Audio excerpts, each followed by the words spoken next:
it. 7 cylinders, I melted a spark plug wire.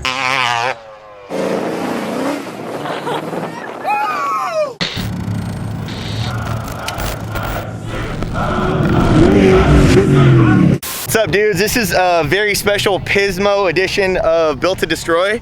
We got our boy Jake and Bake. He's gonna cruise over here in the 2,000 horsepower 240. It's not 2,000 horsepower. I don't know what it is. Maybe 200 horsepower-ish. I don't know. It looks cool. People seem to like it, and people also seem to hate it. So all you haters need to just chill out until you can build your own. All right? Here he comes. Here he comes, guys. Here he comes. Got it. Yo. Melted a spark plug wire. I'm on 7 cylinders now. You're on what? 7 cylinders. I melted a spark plug wire.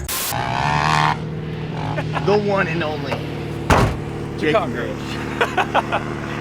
I mean, so what do we got in this thing? Teach us. All right, so long story short, I built this car for King of the Hammers because my Ranger was in the shop and I knew I wasn't gonna have it back in time to take it to King of the Hammers, so this is kind of like it was something that people would be like probably pretty stoked to have out there, right? Because it's become more than just a race. Right, exactly. It's almost like the Burning Man of off-road. Yeah. It's like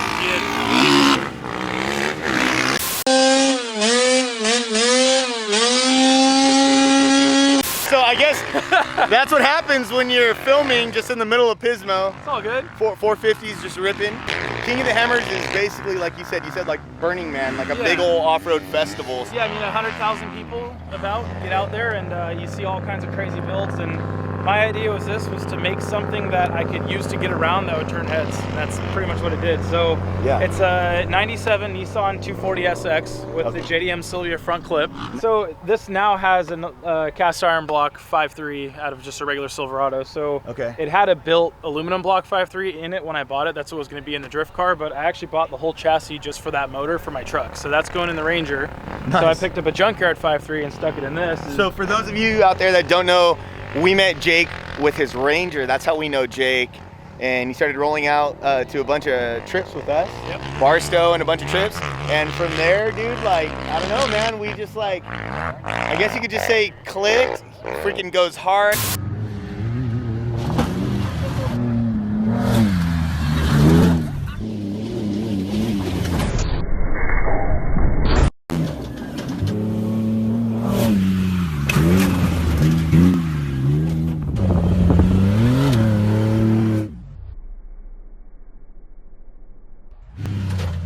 Scuba Snake, and that's Jake and Bake. Call like Minnesota, call like Minnesota. Back to the 240. Yeah, I mean, as far as the rest of the build goes, it's super simple. I just chopped the shit out of the body to make the tires clear. It's got regular street coilers that we built 2-inch strut tower spacers for just to get the height out of it. And then we built 2 front bumper to look like a pre-runner style. Let's check it out, dude. Let's see this thing. So who built the bumper? You guys did? Me and my girlfriend, yeah. So Darcy and I, we also did the back half and built like a spare tire carrier, just tabbed off of the cage that was already there. And I mean, pretty much that was the first bit of actual fab work we've ever done ourselves, so it's pretty cool. Oh, nice. So this was kind of like the guinea pig. Yeah, totally. And it was one of those things that was like, I literally did not care how it came out. It just needed to work. Right. And dude, how does it work? For what it is, it works actually really good. But I mean, you're out here. You gotta think, dude. This thing's got like you're out here right now, so 5 inches of wheel travel maybe, and it's on street coilers that are made to lower the car. So Look my seats, dude. Let's see what we got.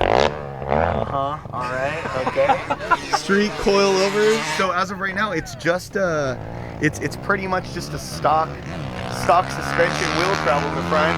It's just made to just go out there. It's just something to get around, yeah. It's almost like a badass rally car, dude. Kind of. A lot of people figure it's like the Gambler 500 style build, which I mean, it could absolutely do that because it's got big tires, some power, and no suspension. And big.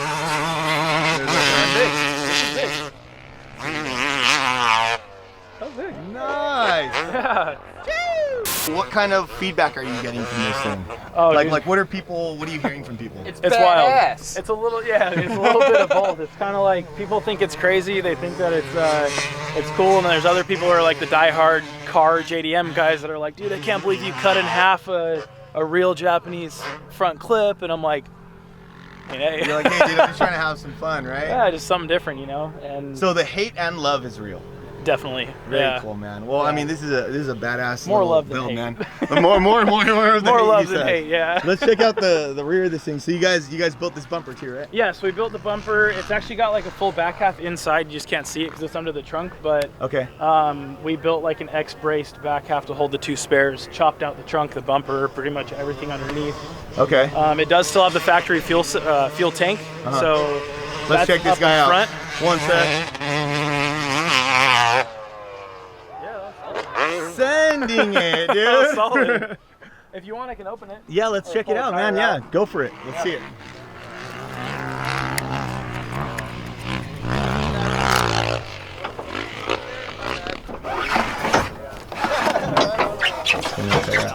What size tires are these, man? 32, 11, 15. So they're actually side-by-side razor tires. So no way. This is Gladiator's like race side-by-side tire.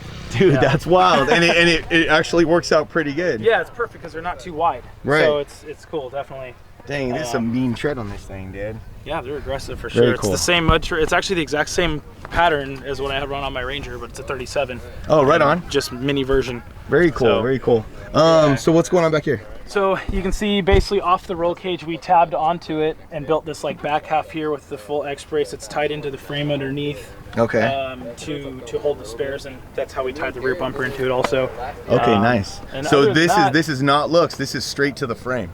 Yes, yeah. Very well, cool. I mean, it's not actually the frame, it's a unibody, but it's Okay. basically where like the strongest structural part of the unibody is. Perfect. Without having to like build an entire Right. So like tubular frame. yeah, and that's well, dude. I mean, look at this work. So you're saying that it came with this cage, with this yeah. cage. So it already had the cab cage. You can open it. Yeah, go for it, dude. So the interior cage was there. It's a drift spec cage, so it's got like the door bars and everything. Nice. It didn't have seats. It didn't have a dash. It didn't have any of that stuff. So we put all that together. And it has a sunroof, most importantly. Yeah, which I replaced with Lexan, and same thing with all the back windows and stuff. Oh, so you replaced all this stuff Yeah, I right just here? took the glass out, put it in Lexan, so it's lighter and don't worry about shattering the glass. And it's roomy too, because you're a pretty tall guy. How tall are you? 6'4". 6'4", and you're Yeah. driving the 240. Yep. It was built for a tall guy too. You see like the B pillars way back here. Yeah. So there's plenty of room for me. Oh, and very cool. anybody that's six foot or taller, really. Awesome, dude. And Well, yeah, it's been an interesting build because, like I said, originally it was just something that was like kind of a fun thing just to get me around, and now it's just like it's turned into something else because it's got a lot of attention. It almost seems like this thing right here is like taking, like people are knowing Jake now for the 240 rather than the Ranger, which is pretty crazy. Well, the Ranger's down right now. Yeah, it's been getting down for some a while. TLC, right? Yeah, definitely. Getting some upgrades. We'll definitely check that thing out. This is actually a perfect representation of both worlds coming together: the 240 drift car and the off-road world. Yeah, pretty much. My girlfriend's got an LS 1240. She drifts. Okay. And then I have the Ranger. So this is literally like this ugly stepchild of Oh, the okay, two. got it. This is the baby. So for all the people that want to hate on it, just direct the hate to love for my girlfriend's LS 240. Oh, see, dude, come on, guys. Nothing but love for this thing. Very cool, man. Well, for originality, this thing is kick-ass. Let's see what this thing could do, man. Let's get this thing in action.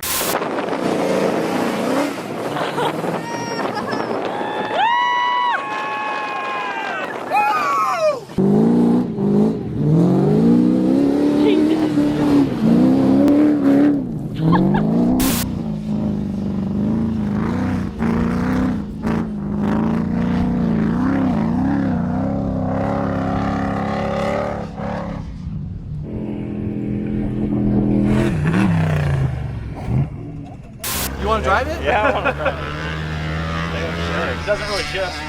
What do you mean? It doesn't shift. You have to like really. You gotta like slam it into first, and when you put it in second, you gotta put the clutch like all the way in and hold it in second, then let the clutch out, and then let go of it. It's kind of sketchy. It's a side shift or side linkage Muncie 4-speed from like the late 70s.